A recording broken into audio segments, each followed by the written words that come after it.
The United States has more or less had a two-party system for as long as we've been around as a country, beginning with the early battles between Federalists and Democratic Republicans. Parties have risen and fallen over time, but we still have just two, as Washington explicitly stated that he wanted.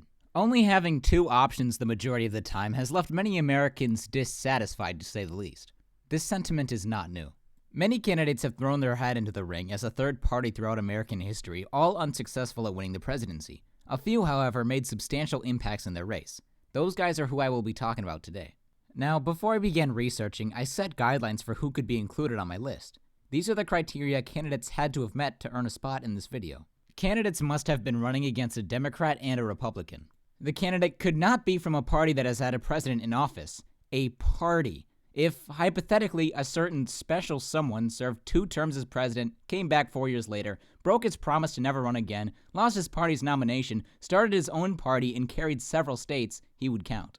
The candidate had to have won a sizable portion of the popular vote or a state, and a sizable portion is, whatever I said at the time.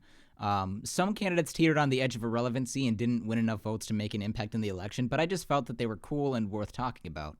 And finally, no politicians past the year 2000. That's too recent. So even though this video topic was inspired by the current Kennedy campaign, I won't be including him. Alright, so with all that out of the way, here are some of America's successful third-party candidates. Zachary Taylor was elected president in 1848 as the candidate for the Whig Party. When he died in 1850, Millard Fillmore, his vice president, took over. Fillmore tried to win the Whig Party's nomination in 1852 but failed. That didn't really matter a whole lot because his party collapsed 2 years later after they couldn't come to a common agreement on the slavery issue. The dissolution of the Whigs left Fillmore partyless. In 1856, he accepted the nomination of the American Party. They were just organized know-nothings. If you don't know who the know-nothings were, they were nativist and extremely anti-immigrant and anti-Catholic. They got their name not because they were stupid, but because when asked about their movement and their secret meetings, members were required to say that they know nothing. Their platform that year included a 21-year naturalization period, no immigrants in public office, and a complete separation of church and state. Their opinion on slavery? None. Fillmore finished with one state giving him 8 electoral votes. He received 873,053 votes, around 21.5% of the total. John Bell was a Democrat who left the party for the Whigs. The Whigs then collapsed and, like Fillmore, he was left without a party. The Constitutional Union Party formed in 1859 and Bell accepted their nomination for the 1860 election. Their platform? Pro-Constitution and anti-dissolving the entire country. Brave and controversial. Those were pretty much their only opinions. This is an excerpt from their 1860 platform. Resolved, that it is both the part of patriotism and of duty to recognize no political principle other than the Constitution of the country, the Union of the States, and the enforcement of the laws. Just like the American Party, they did not have an opinion on slavery, which was a moderately important issue at the time. Bell carried 3 states, giving him 39 electoral votes. He received 592,906 votes, nearly 12.6% of the total. Abraham Lincoln was elected president. Southern Democrats responded to the Republican victory by seceding. Constitutional Unionists responded by dissolving in 1861. To pay for the Civil War, Lincoln took the US dollar off of the gold standard, allowing the government to print all of the money it wanted. Here comes the money. Here we go. Money talk. Here comes the money. The Greenback Party was formed in the 1870s. Greenback was sort of a slang term for a dollar bill because bills were green. The government returned to the gold standard in 1875, much to the dismay of the Greenbackers. Seeing as how their party name was literally a slang term for cash, you already know what they were all about. They wanted the country to make more money. Literally, they were pro-inflation and wanted to print more unbacked paper money after taking it back off the gold standard. They were supportive of farmers and laborers and were even in favor of women's suffrage. The bread, of course, was their main issue. James Weaver, who had a really awesome beard, accepted their nomination for the 1880 election. He won 0 states, 0 electoral votes, and he earned 308,578 votes, around 3.3% of the total. He ran again in 1892 for the People's Party. With a name like that, you can guess what they wanted. Their platform included a graduated income tax, public ownership of railroads, a gold-silver price ratio of 16:1, and taxes that only give the government what it needs to function. Weaver did way better this time. He won 5 states, 22 electoral votes, and 1,027,329 votes, around 8.7% of the total. Eugene Debs ran for the Socialist Party. He supported socialism. Not much else to say there. He got the Socialist Party's nominations in 1904 and 1912. He didn't do too well. In 1904, he won 0 states, 0 electoral votes, and 402,895 votes, around 3% of the total. He did better in 1912, winning 0 states, 0 electoral votes, and 901,551 votes, around 6% of the total. Republican William McKinley was re-elected in 1900. He got shot by an anarchist, and Theodore Roosevelt, his vice president, took over. He served the rest of McKinley's would-be term and then won re-election in 1904. He vowed to never run again, staying true to the tradition of presidents only serving 2 terms. In 1908, William Howard Taft received the Republican nomination and won the presidency. He ran for re-election in 1912, but he faced an unexpected challenger at the Republican National Convention.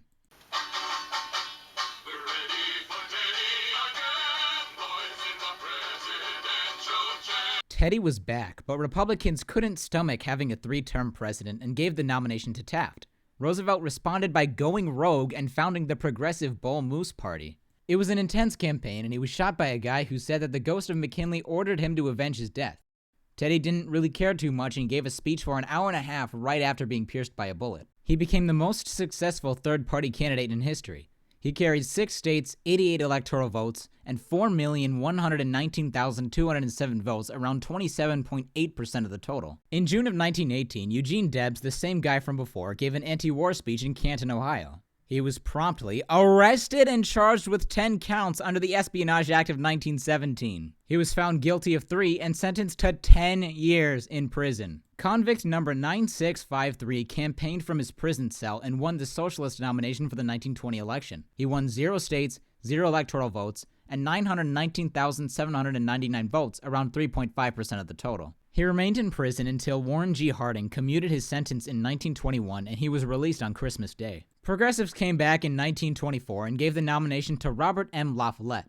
He only won Wisconsin, his home state. He got 13 electoral votes and 4,822,856 votes, around 16.7% of the total. In 1948, a new party threw its hat into the ring. The States' Rights Democratic Party. They nominated J. Strom Thurmond for the presidency. These guys were Dixiecrats who were rebelling against the Democratic Party, their former home. They wanted to get enough electoral votes to throw the election to the House of Representatives and then get civil rights concessions from Democrats and/or Republicans. Their platform? Pro-Constitution, pro-segregation, anti-civil rights, and they were against laws that went after segregation and interracial marriage bans. They viewed such actions as going against states' rights. They frequently said in their platform that the Democrats and Republicans would establish a totalitarian police state. The execution of their plan was a bit weird. In most states, they were a third party, but in Louisiana, Mississippi, Alabama, and South Carolina, they were actually able to kick Truman off of the ballot and replace him with Thurmond as the Democratic candidate.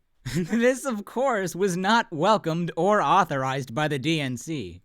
So Truman was still on the ballot in Louisiana, Mississippi, and South Carolina, but he was replaced in all 4 of these states with Thurmond. Thurmond was the real official Democratic nominee on these ballots. Thurmond won 1,169,021 votes, around 2.4% of the total.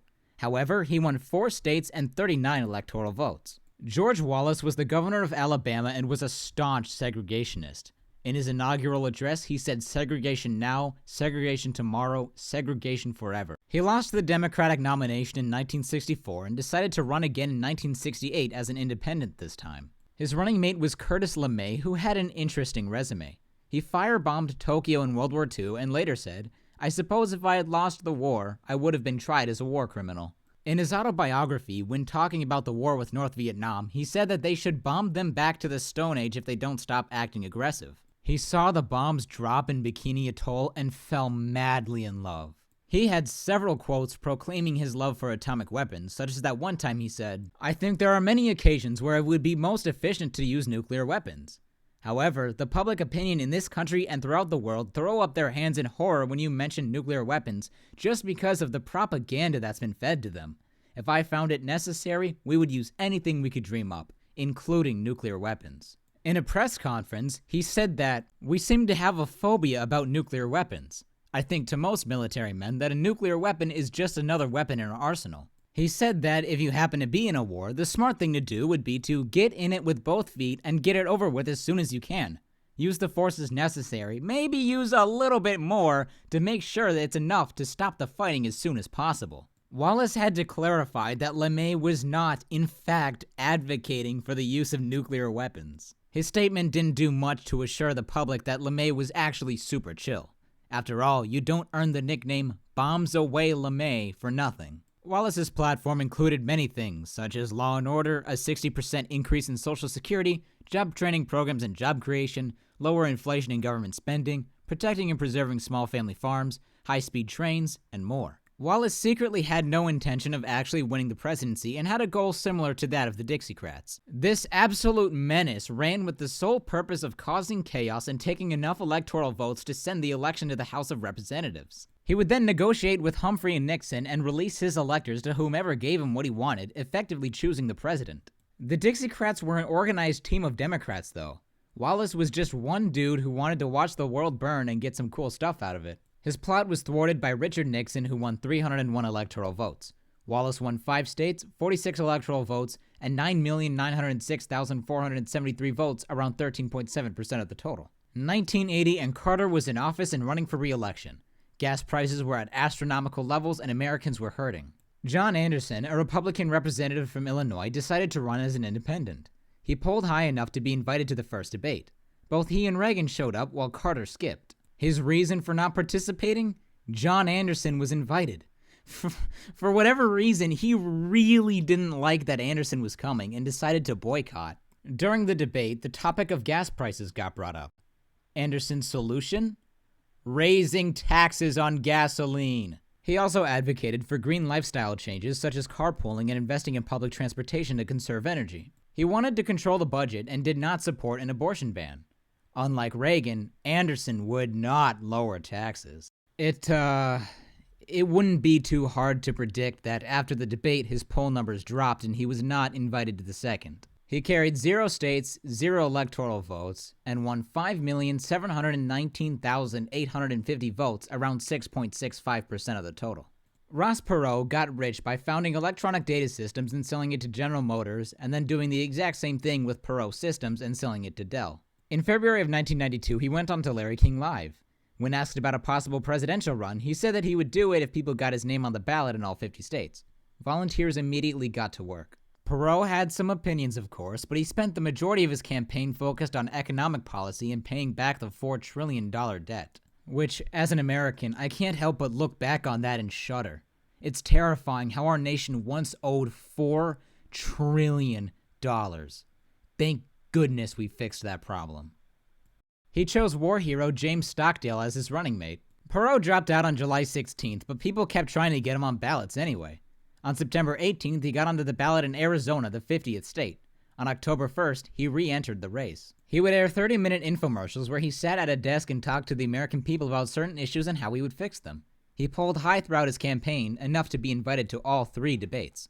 He carried 0 states and 0 electoral votes, but he earned 9,742,267 votes, 19% of the total that year. No, he didn't. That's supposed to say 19. He got 19 million votes. I have a habit of reading off of the images when I have, statistics on them. That's supposed to say 19. My bad. In terms of vote share, 19% makes him the most successful third-party candidate since Roosevelt. He ran again in 1996, but didn't do as well. Well, there you go. A bunch of guys who ran against the absolute behemoths of the Democratic and Republican parties. None of these guys won, but I still think they're interesting to learn about. I don't know, maybe while your watch party is stressing out while watching the election night coverage, you can ease the tension by talking about a random candidate who ran a really long time ago and didn't even win. Thank you for watching. See ya.